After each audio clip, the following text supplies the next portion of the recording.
नमस्कार। शाम के ठीक 5 बज चुके हैं और आप देख रहे हैं आपका prime time debate show India का सवाल और मैं हूं आपके साथ प्रीति चौहान। साल 2023 के सितंबर महीने की 9 और 10 तारीख देश के इतिहास में सबसे खास अहमियत रखेगी और इतिहास के पन्नों में दर्ज भी होने वाली है, क्योंकि इन 2 दिनों में पूरा विश्व भारत में होने वाली G20 की धमक देखेगा। साथ ही उन तमाम ऐतिहासिक पलों का गवाह बनेगा जो भारत जिन ऐतिहासिक पन्नों पर भारत अपनी रचना लिखने वाला है। अर्थव्यवस्था के समूह G20 की अध्यक्षता भारत कर रहा है। ये एक ऐसा मौका है जिससे भारत वैश्विक स्तर पर अपनी ताकत का एहसास करा सकता है। देश के प्रधानमंत्री नरेंद्र मोदी ने G20 की थीम वसुधैव कुटुंबकम रखी है। इसका मतलब एक पृथ्वी, एक कुटुंब, एक भविष्य होता है और इसका आयोजन दिल्ली के भारत मंडपम में भव्य तरीके से होने जा रहा है। अब इसके चलते पूरी दिल्ली को दुल्हन की तरह सजाया गया। इस बैठक के लिए दुनिया के 19 सबसे बड़ी अर्थव्यवस्था वाले देशों के प्रतिनिधियों के दिल्ली पहुंचने का सिलसिला भी शुरू हो गया। अमेरिका के राष्ट्रपति जो बाइडेन, ब्रिटेन के प्रधानमंत्री ऋषि सुनक समेत तमाम बड़े बड़े दिग्गज इस G20 की मीटिंग में हिस्सा लेंगे। हालांकि चीन के राष्ट्रपति शी जिनपिंग और रूस के राष्ट्रपति व्लादिमीर पुतिन इस बैठक में शामिल नहीं होंगे। कहा यह जा रहा है कि G20 के इस बड़े मंच से भारत अपनी कई बड़ी आर्थिक नीतियों पर चर्चा कर सकता है, अपनी ताकत का प्रदर्शन कर सकता है और कई बड़ी मुद्दों को साझा कर सकता है। और साथ ही इन्वेस्टमेंट की दुनिया से अगर हम देखें, क्योंकि ये आर्थिक संगठन है और इसमें आर्थिक परिस्थितियों पर चर्चा होना लाजमी है, ऐसे में ये भी देखना लाजमी होगा कि आने वाले समय में इस G20 के बाद भारत को कौन सी नई जो अपॉर्चुनिटी है वो विदेशों से मिलती है या विदेशों को भारत से कौन सी नई उम्मीदें, कौन सी आर्थिक नई राह भी मिलती है। इस बैठक के जरिए भारत भविष्य की दिशा तय करने जा रहा है। इसी मुद्दे को लेकर आज हमने अपने एक्सपर्ट से हम बातचीत करेंगे और साथ ही आपको हम बताएंगे कि इस G20 की बैठक में, जो कि अब से ठीक 24 या 25 घंटे के बाद इसकी शुरुआत होगी, कल से तकरीबन अमूमन इसकी शुरुआत हो जाएगी औपचारिक रूप से। 9-10 तारीख को अब भारत के मंडपम में तमाम जो आयोजन है वो वहां से सीधा लाइव प्रसारण वहां से देखेंगे। लेकिन उससे पहले प्रधानमंत्री नरेंद्र मोदी आज जकार्ता में हैं और ऐसे में उन्होंने G20 को लेकर के कहा है कि ये G20 समिट जो है आने वाले समय में यानी कि भविष्य में विश्व को दिशा देगा। इसके कई सारे मायने हैं, कई सारे एस्पेक्ट हैं। तमाम मेहमानों को हमने बुलाया है, आज इसी पर हम चर्चा करेंगे। तो आपने हमारी छोटी सी रिपोर्ट जरूर देखी होगी और उससे आपको पता भी चल गया होगा कि दिल्ली दुल्हन की तरह तैयार है अपने मेजबानों की मेजबानी करने के लिए। जो मेहमान हैं उनकी मेजबानी करने के लिए प्रधानमंत्री नरेंद्र मोदी अभी शिखर सम्मेलन में जकार्ता में है, शाम तक आ जाएंगे। उसके बाद देखिएगा जो रंग है वो कैसे G20 के इस मंच से जो रंग है, जो धमक है, जो चमक है भारत की, वो नजर आती है। आज डिबेट में शामिल होने के लिए हमारे साथ तमाम मेहमान जुड़ गए हैं। सबसे पहले स्वागत कीजिए श्री दत्तन गोविंदन, वरिष्ठ पत्रकार हमारे साथ जुड़ गए हैं। उसके बाद यासिर जिलानी, प्रवक्ता भाजपा के हमारे साथ जुड़ गए हैं। रत्नाकर सिंह, नेता कांग्रेस के हमारे साथ जुड़ गए हैं। शरद कोहली, अर्थशास्त्री हमारे साथ जुड़ गए हैं। संजीव श्रीवास्तव, विदेश मामलों के जानकार हमारे साथ जुड़ गए हैं। आप सभी का बहुत बहुत स्वागत, बहुत बहुत स्वागत। पॉलिटिकल एस्पेक्ट में हम थोड़ा बाद में आएंगे और उससे पहले तमाम जो एस्पेक्ट्स है उस पर हम बात कर लेते हैं। जैसे कि वरिष्ठ पत्रकार हमारे साथ, विदेश मामलों के जानकार, अर्थशास्त्री भी हमारे साथ है। सबसे पहले श्री दत्तन गोविंदन, वरिष्ठ पत्रकार हमारे साथ है, उनसे हम शुरुआत करेंगे। सर, सबसे पहले बहुत बहुत स्वागत आपका न्यूज इंडिया के इस महामंच में। और G20 का मंच जैसे सजा है वैसे ही न्यूज इंडिया में भी G20 के लिए हम पूरी तरीके से तैयार हैं और हमारा मंच भी सजा है। इस बार G20 में खास बात क्या होगी? भारत मेजबानी कर रहा है, किन विषयों पर बातचीत हो सकती है और भारत इसे क्यों कह रहा है? प्रधानमंत्री नरेंद्र मोदी का बयान भी आया है कि हम भविष्य को एक दिशा देंगे इस G20 सम्मेलन के बाद से। आपकी आवाज नहीं आ रही है सर, अनम्यूट कीजिए, बोलिए। अब अभी आवाज आ रही है सर, बताइए। प्रीति जी, मैं ये कह रहा था कि ये इस बार आप देखिए G20 को पहली बार इतना बहुत बड़े पैमाने पर पहली बार यूनिक तरीके से हम प्रस्तुत कर रहे हैं। ये आप देखिए कितना मीटिंग्स हुआ है, एक बार पहली बार इसको एक पब्लिक पार्टिसिपेशन के तौर पे। अब देखिए G20 मीटिंग्स हुआ है और 60 सिटीज में हमने इसका जो लोगों से जो उनका फीडबैक ले लिया है और पूरा ग्लोबल लेवल पे उसको हम प्रस्तुत कर रहे हैं और उसका दैट्स अ ग्रेट मैसेज। वो एक ग्रेट मैसेज है इस मामले में, क्योंकि ये ज्यादातर क्या होता है, आप ऐसे मल्टीलैटरल मीटिंग्स में क्या होता है, कुछ लीडर्स आते हैं, कुछ डिलिब्रेशंस होते हैं, उसका कोई इम्पैक्ट नहीं होता है। पहली बार इसको एक बड़े पैमाने पे इतना लोगों को, लाखों लोगों का पार्टिसिपेशन के साथ एक ग्लोबल लीडर की तरह भारत इसको प्रस्तुत करता है। और सारा एक और बात है, ये ग्लोबल साउथ करके जो अनडेवलप्ड कंट्रीज है उसका भी एक नेतृत्व अभी तक नहीं था, वो भारत वो लेने के लिए तैयार है।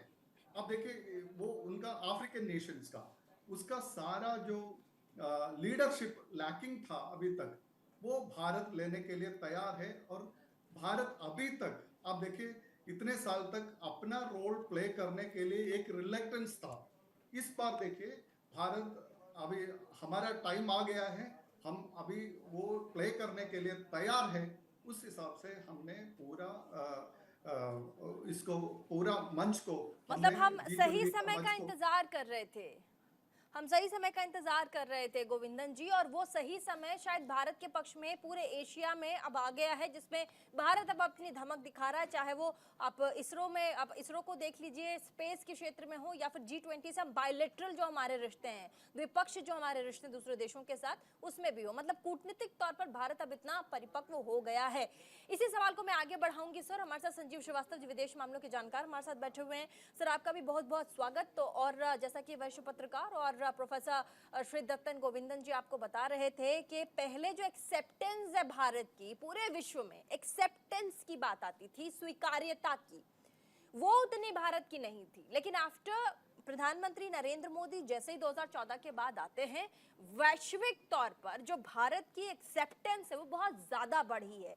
इसका कारण क्या है, मैं आपसे जानना चाहूंगी संजीव श्रीवास्तव जी।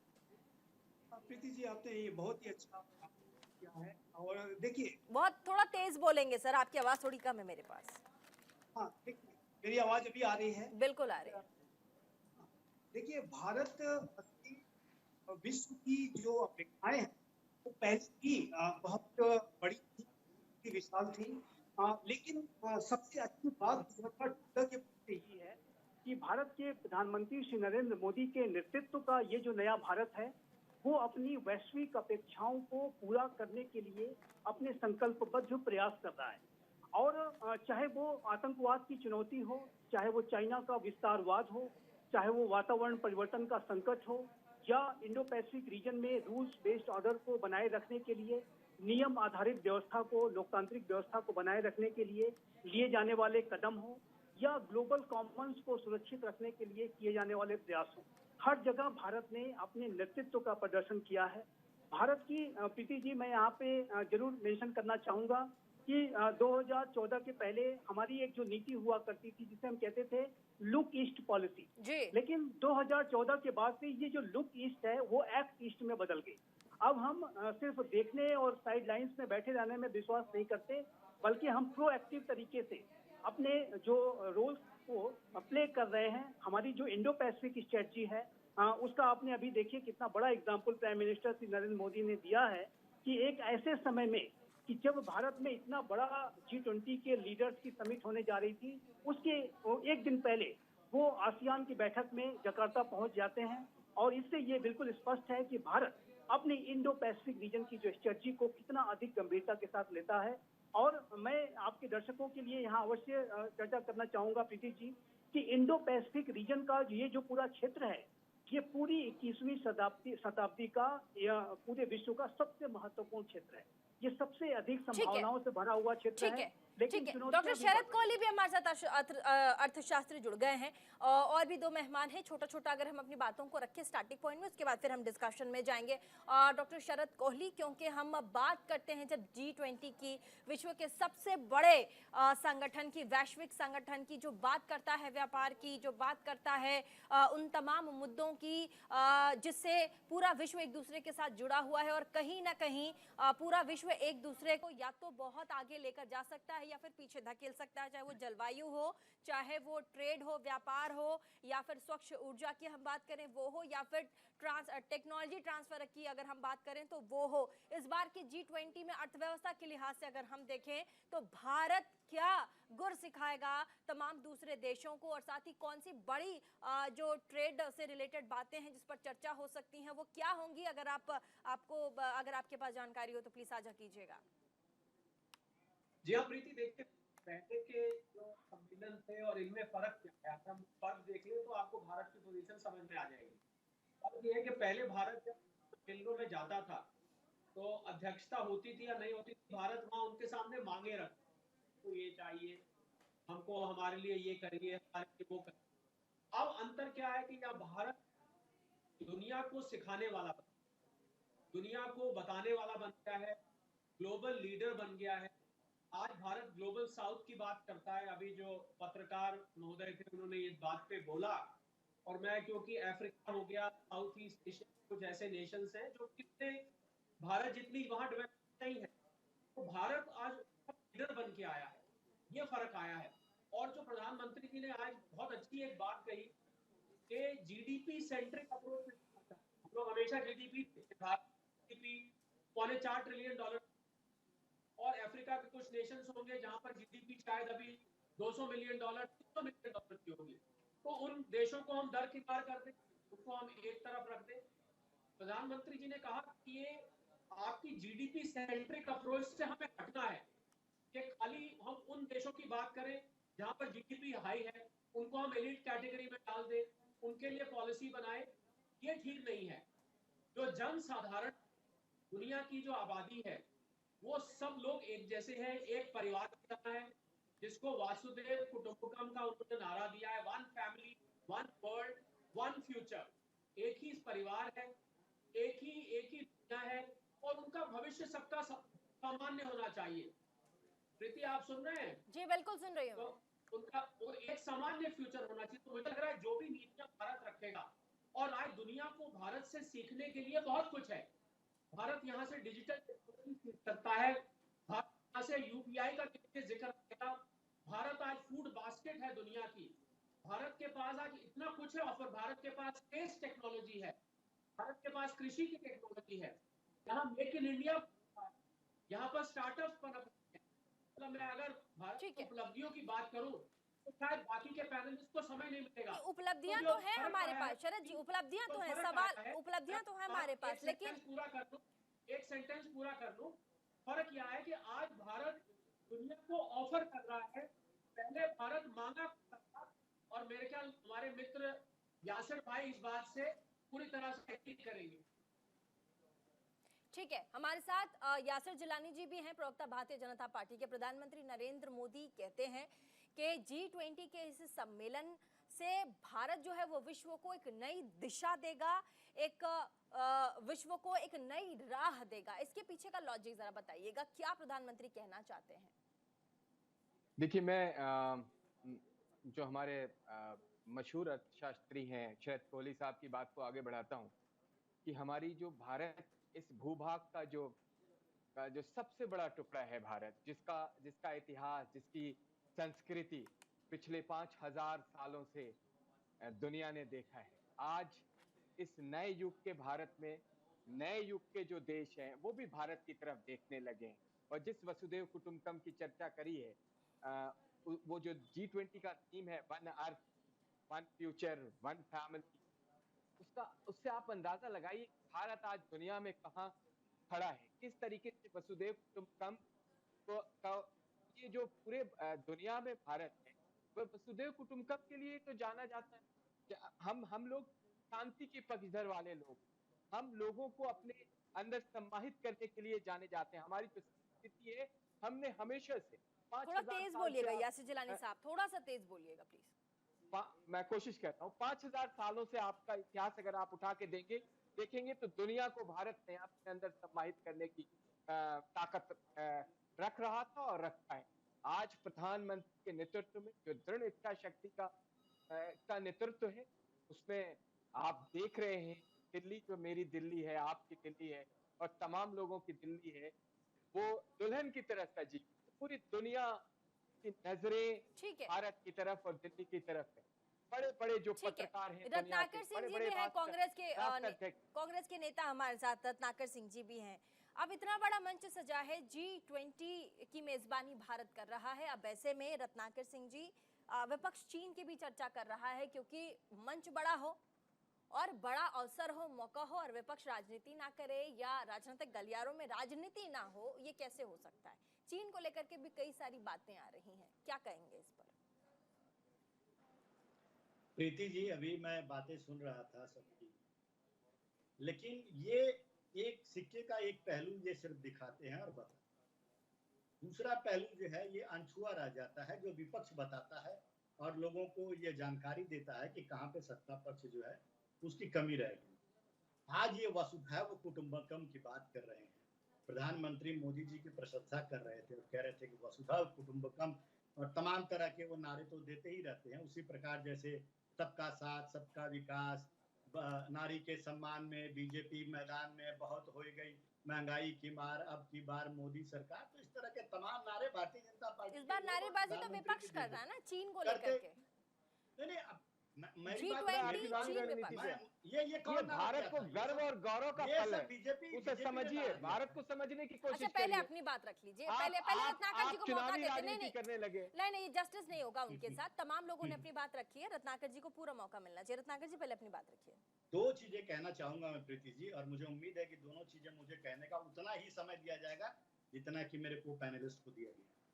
पहली चीज ये कहूंगा कि आपने एक शब्द का इस्तेमाल किया था, धमक। आज भारत की धमक कितनी, ये शब्द जो है इस्तेमाल करने से पहले हमें उन पहलू पे भी जाकर ब्रेक के बाद एक बार फिर से स्वागत है आप सभी का। आपने देखा G20 के लिए भारत मंडपम जिस तरीके से सज धज कर दुल्हन की तरह तैयार है, ठीक उसी तरह हमारा न्यूज इंडिया 24/7 भी लगातार G20 की कवरेज के लिए तैयार है। और हमारे स्टूडियो में भी आप देख रहे हैं कि कैसे G20 की जो धमक है वो बनी हुई है। तमाम मेहमान हमारे साथ इस डिबेट में जुड़े हुए हैं बातचीत करने के लिए, चर्चा करने के लिए। सबसे पहले रुक करेंगे कांग्रेस के नेता रत्नाकर सिंह जी का। अपनी बात पूरी नहीं कर पाए थे रत्नाकर जी, माफी उसके लिए। जल्दी से अपनी बात रखिएगा। जी, धन्यवाद प्रीति जी। देखिए, आज भारतीय जनता पार्टी कह रही है कि गर्व का विषय, तो गर्व का विषय तो हमारे लिए तब था जब भारत G20 का सदस्य बना। आज ये धूमिल पड़ती हुई नरेंद्र मोदी की जो ब्रांड मोदी है, वो धूमिल पड़ती हुई छवि को चमकाने के लिए किस तरह से G20 का सहारा लिया जा रहा है और कहा जा रहा है कि प्रधानमंत्री मोदी की वजह से भारत देश को अध्यक्षता मिली है। लेकिन ये देश की जनता को गुमराह करने का काम भारतीय जनता पार्टी बराबर करती आती है और कर रही है। 1999 में G20 की स्थापना हुई, तब से लेकर अभी तक 17 देशों में G20 के प्रोग्राम्स हो चुके हैं। इतिहास में यह पहली बार हो रहा है कि 18वीं बार जब हमारे देश में यह प्रोग्राम हो रहा है तो उसका राजनीतिक फायदा उठाने की कोशिश जो है भारतीय जनता पार्टी द्वारा किया जा रहा है। किस तरह से प्रीति जी ये G20 के लोगों पे भी राजनीति करके अपनी जो पार्टी की जो कमल है उसको भी, आपके पीछे जो कमल दिख रहा है वो इनकी पार्टी का सिंबल है। तो कहीं ना कहीं देश की छवि को चमकाने की जगह ब्रांड मोदी को राष्ट्रीय फूल भी कमल है और बीजेपी राष्ट्रीय फूल भी कमल है। अरे राष्ट्रीय फूल भी कमल है, गुलाब थोड़े है राष्ट्रीय फूल। तो राष्ट्रीय चिन्ह अशोक चक्र क्यों नहीं लगाया, स्तंभ क्यों नहीं लगाया, बहुत सारी राष्ट्रीय मॉन्यूमेंट्स हैं, उनको क्यों नहीं लगाया, क्यों ही अपनी पार्टी का सिंबल लगाया। पहली चीज। दूसरी चीज कहना चाहूंगा, फिर 30 सेकंड और दीजिए मुझे। चलिए 30 सेकंड ले लीजिए, अपनी बात पूरी कीजिए। जी प्रीति जी, देखिए आज आप कह रही थी कि धमक जो है किस तरह से भारत का देखने को मिल रहा है। दूसरा पहलू मैं आपसे ना काउंटर सवाल करूंगी। आपने मुझे 3 बार कहा है, आप कह रही थी धमक, आप अच्छा एक मिनट, क्या कांग्रेस पार्टी के लिए G20 की भारत की मेजबानी महत्वपूर्ण नहीं है? क्या G20 को भी आप विपक्ष की नजर से देखेंगे या इस पर आप सहभागिता देंगे? भाई मेरी धमक नहीं, देश की धमक है। नहीं, दो बार आपने जो धमक शब्द का इस्तेमाल किया अपनी बातों में, उस धमक पे आता हूं मैं। मुझे आपने कहा ऐसा नहीं है, लेकिन धमक जो कहा जा रहा है electronic media, print media, BJP IT cell और इनके स्पोक्स पर्सन द्वारा, मैं उसकी बात कह लेता हूँ। ये धमक जो दिखाया जा रहा है, आज ऐसी परिस्थिति हो गई है, इतनी कूटनीतिक विफलता देखने को मिल रही है कि जब हम अपने ही देश में श्रीनगर में और अरुणाचल में G20 के मीटिंग्स कर रहे हैं, तो हमारे पड़ोसी देशों को आपत्ति क्यों हो रही है भाई? क्यों कह रहे हैं कि वो बाइकआउट कर रहे हैं और आपत्ति दर्ज कर रहे हैं कि श्रीनगर में क्यों हो रहा है, अरुणाचल प्रदेश में क्यों हो रहा है? तो कहीं ना कहीं यह दर्शाता है कि आप अपने घर को तो पहले सुधार नहीं पा रहे हैं और दंभ कर रहे हैं कि हम विश्व जो है गुरु बन चुके हैं, हमारे मोदी जी विश्व के नेता हो चुके हैं। अरे आज परिस्थिति देख लीजिए किस तरह से जो है।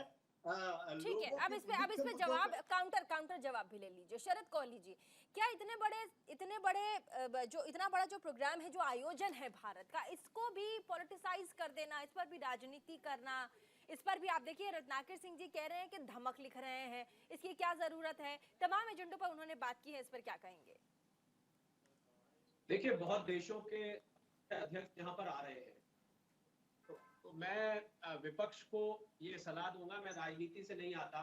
मैं अगर मान लीजिए फ्रांस या जर्मनी का, इटली का, अगर मान लीजिए मैं कहीं का राष्ट्र अध्यक्ष हूँ, तो मैं अगर इस कार्यक्रम को देख रहा हूँगा तो मेरे मन पे क्या इंप्रेशन पड़ेगा?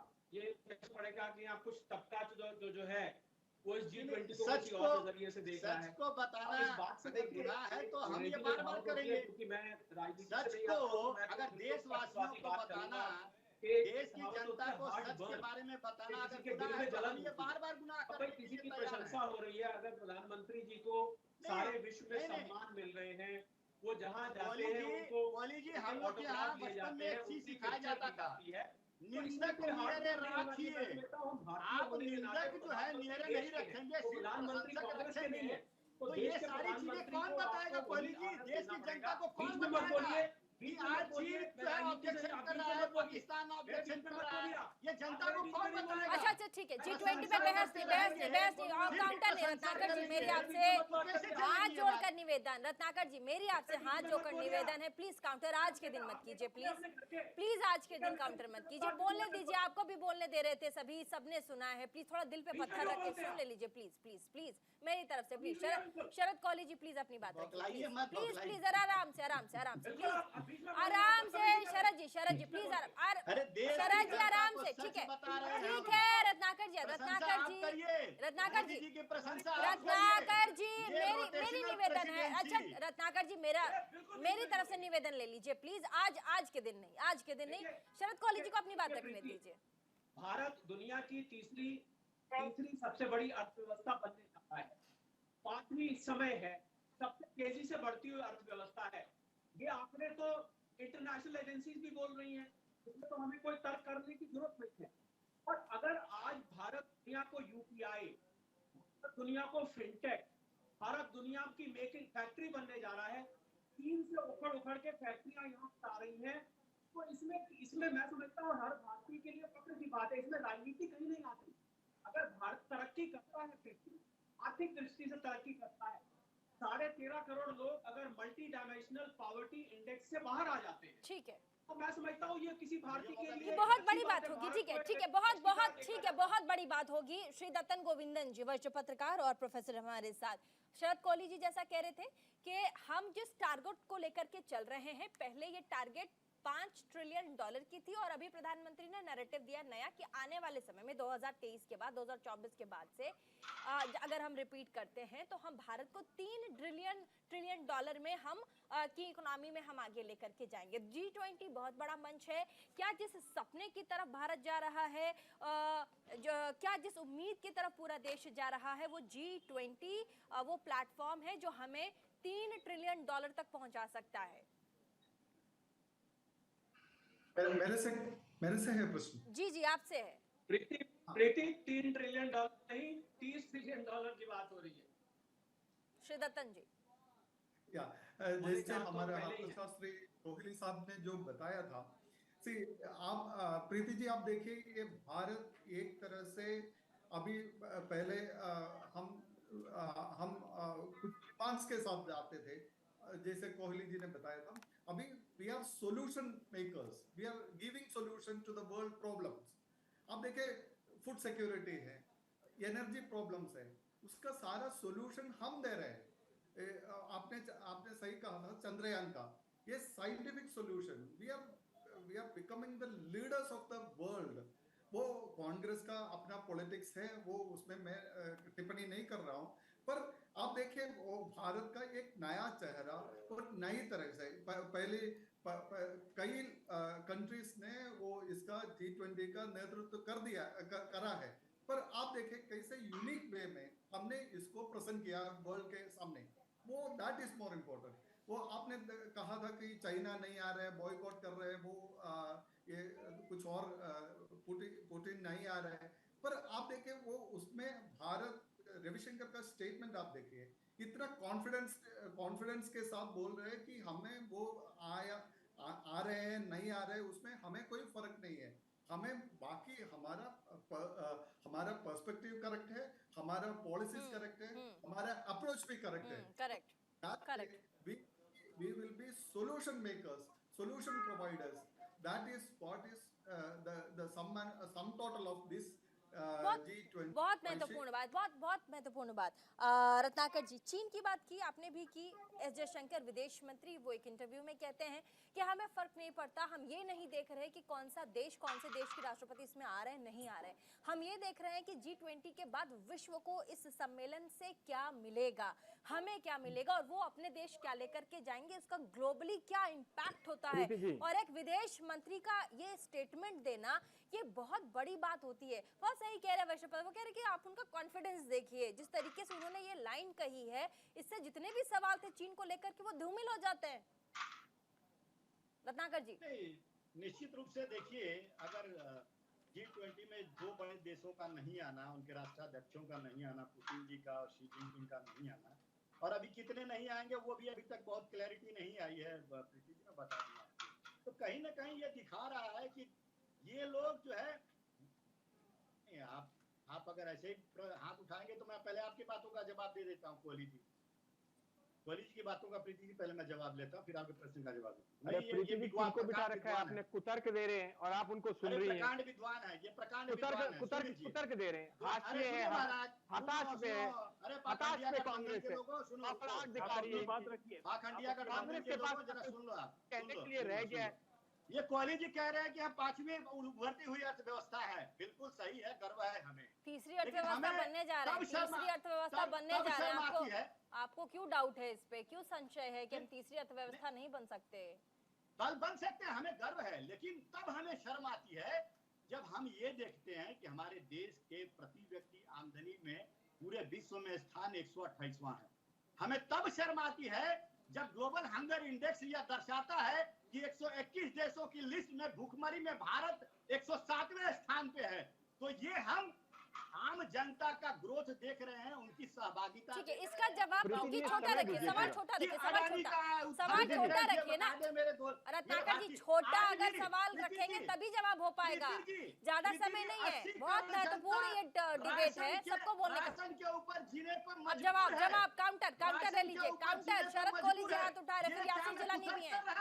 ये भारतीय जनता अच्छा, चिल्लाइए मत, चिल्लाइए नहीं।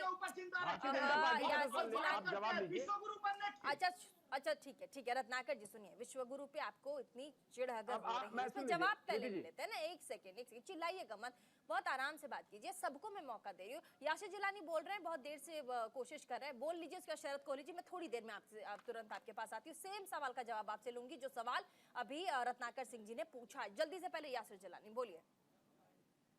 देखिए, कांग्रेस हताश है, निराश है और बेरोजगार है। सबसे बड़ी बेरोजगार अगर कोई पार्टी आज के दिन में हो चुकी है, मुद्दा विहीन हो चुकी है, बात नहीं रख सकते, डिबेट नहीं, सुन लीजिए पहले। आपको उन्होंने सुना, आप भी क्षमता रखिए कि आप दूसरे की बातों को सुन पाए। कुतर्क देते हैं। हमने तो ये नहीं कहा, कांग्रेस ने एक जमाने से कहा गरीबी हटाएंगे, सबकी गरीबी हटाई, इनके एक प्रधानमंत्री थे जो 1 रुपया बेचते थे, 50 पैसे बीच के ब्रोकर खा जाते थे। ये इन्हीं के एक प्रधानमंत्री ने कहा था भारत जानता है। लेकिन हमें गर्व और गौरव तब भी हुआ जब 82 में एशिया गेम हुआ। हमें गर्व और गौरव भारत तब हुआ जब 83 में भारत ने वर्ल्ड कप मैच जीता। हम भारत जब अरे बताइए ना, आम आदमी को महंगाई से कब राहत देंगे, कब रोजगार देंगे, कब महिलाओं की सुरक्षा काउंटर नहीं, करेंगे? काउंटर नहीं, प्लीज प्लीज प्लीज G20 मेरी सबसे हाथ जोड़ करके निवेदन है, ज्यादा काउंटर मत कीजिए, अपनी अपनी बातों को रखिए ताकि लोगों को कम से कम आज वाली डिबेट से बहुत सारी चीजें मिलें। प्लीज कांग्रेस पार्टी या तो कांग्रेस पार्टी मीडिया डिपार्टमेंट ने इन्होंने बताया नहीं कि डिबेट कैसे। प्लीज पर्सनल कमेंट मत कीजिए, अपनी बात रखिए ना। यासिर जी प्लीज प्लीज अपनी बात समय चलिए, कुतर्क में तर्क में सारा समय चला जाएगा, सारा समय। भाई प्रति व्यक्ति आय में हम आज 128वें नंबर पे बहुत ही तार्किक रखिए डिबेट को। हम जो है आज भी भूखमरी में 107वें नंबर पे इसका तार्किक शरद कौली, शरद आप ठीक है, जवाब देने की शक्ति रखिए आप। ज्ञान है विश्व का और आप रत्नाकर जी एक ही सवाल को बार बार अगर आप पूछेंगे तो डिबेट का समय जाया होता है। आप लोग सुन लीजिए, आपका सवाल सबने सुना है। इस सवाल पे जवाब अर्थशास्त्री शरद कोहली देंगे। आप जरा सीने पे पत्थर रख के सुनिए भी। शरद कोहली जी जवाब दीजिए।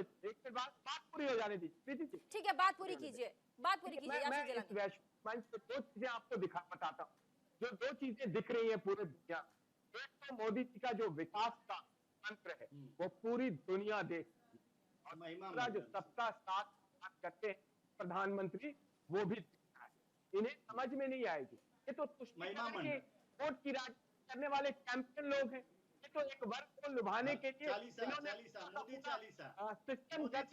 मैंने रत्नाकर जी आपसे रिक्वेस्ट किया है। रत्नाकर जी मैंने आपसे हाथ जोड़ के निवेदन किया, आपके प्रश्नों का जवाब अर्थशास्त्री बैठे हैं, रुक जाइए ना, 1 सेकंड तो दीजिए। पूछ रहा हूँ, मेरे प्रश्नों का जवाब शरद कौली जी अर्थशास्त्री आपके सवाल का जवाब देंगे। 1 second Yasir Jilani please please please please please G20 के अच्छा ठीक है ठीक है ठीक है ठीक है ठीक है G20 के इस डिबेट में हम लोग बहुत तार्किक बात कर रहे हैं, बहुत तार्किक बात कर रहे हैं। आप लोग अगर सहयोग करेंगे डिबेट बहुत अच्छा हो जाएगा। शरद कौली जी जवाब दीजिए। देखिए, मैं एक मनोज कुमार जी का पुराना गाना आया था प्रीति, मैं भारत का रहने वाला हूँ, भारत की बात सुनाता हूँ। क्योंकि मैं अगर सरकार की नीतियों का बात करूंगा तो ये फिर प्रधानमंत्री मोदी को और इधर उधर कुछ बोलना शुरू कर देंगे, बस नहीं करता हूँ। मैं आपको जो हंगर इंडेक्स की बात करी हमारे मित्र कांग्रेस के नेता ने, जो रत्नाकर जी हैं, उन्होंने हंगर, मैं आपको उनको ये बताना चाहूंगा इस संस्था ने ये हंगर इंडेक्स निकाली, वो एक एनजीओ थी, वो कोई आधिकारिक नहीं थी, और भारत के खिलाफ चलने वाला जो बाहर विदेशों से एजेंडा होता है, वो एजेंडा एक और पिक्चर आई थी जिसमें भारत की ग्रोथ को एक सपेरा बीन के माध्यम से सांप को दिखा रहा था कि सपेरों का देश है। विदेशों में प्रीति बहुत सारी संस्थाएं हैं जो कि भारत को तरक्की करते नहीं देख सकती। फिर बीच में बोल रहे हैं आप बीच में क्यों बोल रहे हैं, क्यों बोलते हैं बीच में? मैं आपको काम की बात बता रहा हूँ कि आपके भी काम आएगी कल को। तो इसमें जो आप एनजीओ प्रीति यहाँ पर एजेंडा चलाते हैं भारत के खिलाफ, ये लोग अलग अलग डेटा ऐसा निकालते हैं जिससे भारत को नीचा दिखाएं, और जॉर्ज सोरोस जैसे लोग जो भारत से बाहर बैठे हैं वो बहुत सारी ऐसी एजेंसीज को फंड करते हैं जिससे भारत की बदनामी हो। उनसे बर्दाश्त नहीं होता। भारत आज चांद पे पहुंच गया, भारत सूरज की तरफ जा रहा है, बेरोजगारी बर्दाश्त नहीं होता कि दुनिया का तीसरा सबसे बड़ा अमीर आदमी भारत में हो सकता है। इसमें भारत को सपेरों का देश समझते हैं, इस वजह से ये हंगर इंडेक्स जैसी फिर बीच में बोल रहे हैं, फिर बीच में किस एजेंसियों का रिपोर्ट है ये बताइए, कि नहीं बताइए ये किन एजेंसियों का रिपोर्ट है कि बेरोजगारी सबसे ज्यादा इस देश में है। रत्नाकर जी, अच्छा एक सवाल मैं आपसे पूछूंगी। रत्नाकर जी मैं एक सवाल आपसे पूछूंगी। अच्छा मुझे सवाल पूछने दीजिए। एक सवाल मैं रत्नाकर जी आपसे पूछ रही हूँ, एक सवाल मैं पूछ रही हूँ। अगर आप सवाल पूछते हैं, अच्छा मुझे पूछने तो दीजिए यासिर जी, मुझे पूछने दीजिए।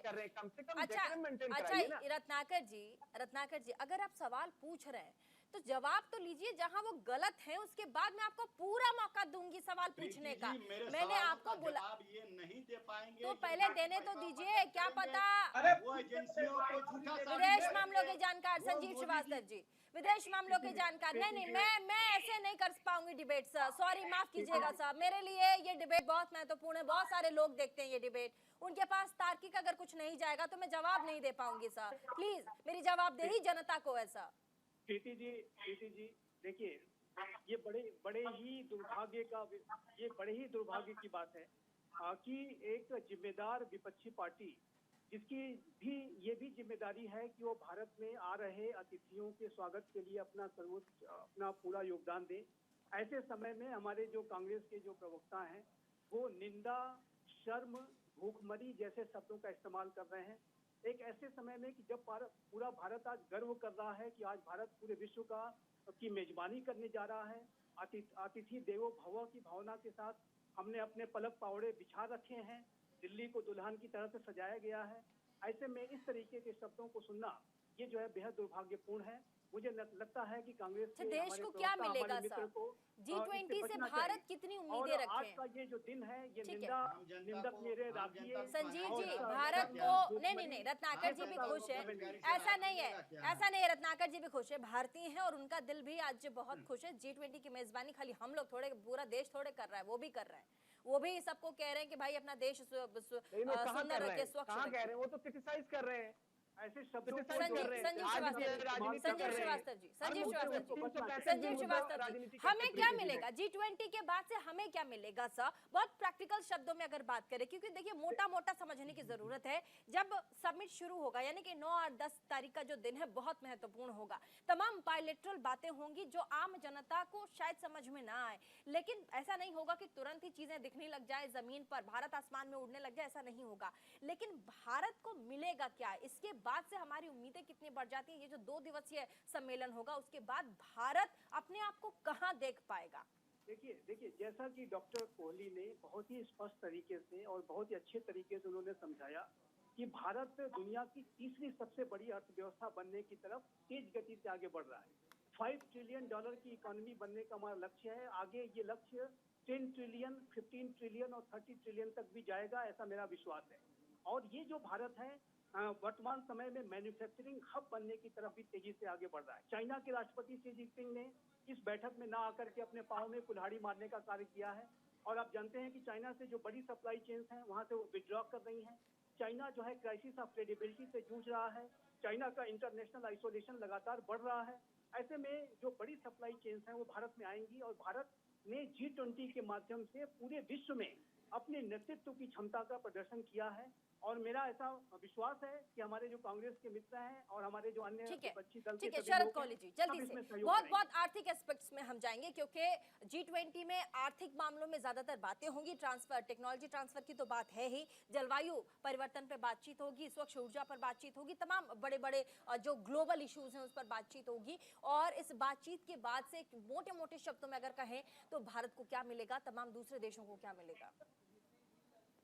देखिए, भारत को दुनिया का बहुत ही महत्वपूर्ण रोल मिल रहा है, और मुझे लग रहा है जब किसी देश को इतना बड़ा रोल मिलता है, इतना महत्वपूर्ण रोल मिलता है, तो भारत से दुनिया सीखेगी।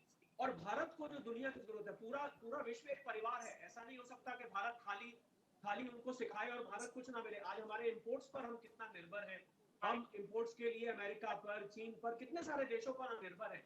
तो हम ऐसा नहीं हो सकता हम खाली सिखाने का काम करेंगे, देने का काम करेंगे। जैसे और देशों को भारत की जरूरत है, ऐसे भारत को भी और देशों की जरूरत है। तो मुझे लग रहा है भारत की छवि सुधरेगी, भारत के एक्सपोर्ट्स बढ़ेंगे, भारत के फिनटेक को मान्यता मिलेगी। भारतीय होने के नाते मैं जब विदेश में कभी जाऊंगा तो मुझे दूसरे नजरिए से प्रीति देखा जाएगा, पहले से ही देखा जाने लगा है। पिछले 8-9 सालों में बहुत बड़ा बदलाव आया। मैं पूरी दुनिया कई दफे घूम चुका हूं, मैंने देखा है कि जिस नजरिए से आज भारतीय को देखते हैं वो पूरी तरह से बदल चुका है। तो भारत को इसमें इतना सारा मिलने वाला है कि हम उसकी गणना ही नहीं कर सकते। यासिर आप 10 जिलानी तारीख जी, के बाद आकलन हाँ, करिएगा, जो भारत की घोषणाएं होती हैं, एक्सेप्टेंस अब, आपको क्योंकि सुनने को पहले मिलेगी। और अभी में बहुत अंतर है। शरद कोहली जी भी वही कह रहे थे, श्री दत्तन गोविंदन जी भी ने भी बहुत स्टार्टिंग में कहा था कि भारत की एक्सेप्टेंस आज, स्वीकार्यता इतनी ज्यादा जिस तरीके से ग्लोबली हुआ है फिलहाल के दिनों में, इससे वाकई में पूरे विश्व की निगाह अभी 24 घंटे भारत के ऊपर ही है कि भारत क्या कर रहा है, भारत इस विषय पर क्या कर रहा है, भारत इस विषय पर क्या कर रहा है, क्या हमें मिलेगा 2000 माफ कीजिएगा G20 के बाद। देखिए, अभी हमारे विदेश मामलों के जानकार और दोनों अर्थशास्त्रियों ने बहुत बिंदुवार तरीके से एक एक चीज को आपके टीवी के माध्यम से जो व्यूअर्स हैं उनको बताया है, भारत के लोगों को जानकारी दी। ये एक बहुत बड़ा मंच है। अभी शरद जी जो जिस तरीके से बात कर रहे थे कि भारत अगर सिखाने की कंडीशन में आया है तो वो सीख भी रहा है। मैं तो आपको एग्जांपल खाड़ी देशों को का दूंगा।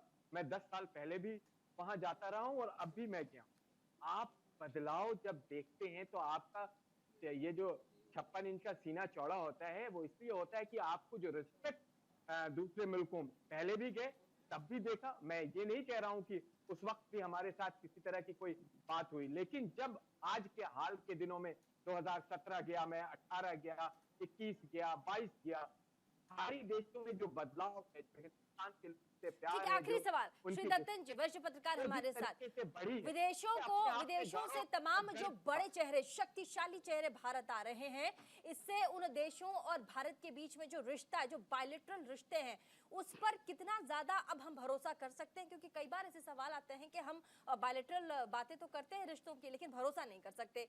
जल्दी से सर जवाब। मैं आप 2 मिनट में, मैं आपने जो एक्सेप्टेंस के बात बार बार बता रहे थे, मैं एक बात बोलना चाहता हूं कि उक्रेन वॉर में आपने देखा है कैसे तिरंगा दिखा के बाकी लोगों, पाकिस्तानी और बाकी कंट्रीज का भी सिटीजन्स वहां से वो वहां से अपने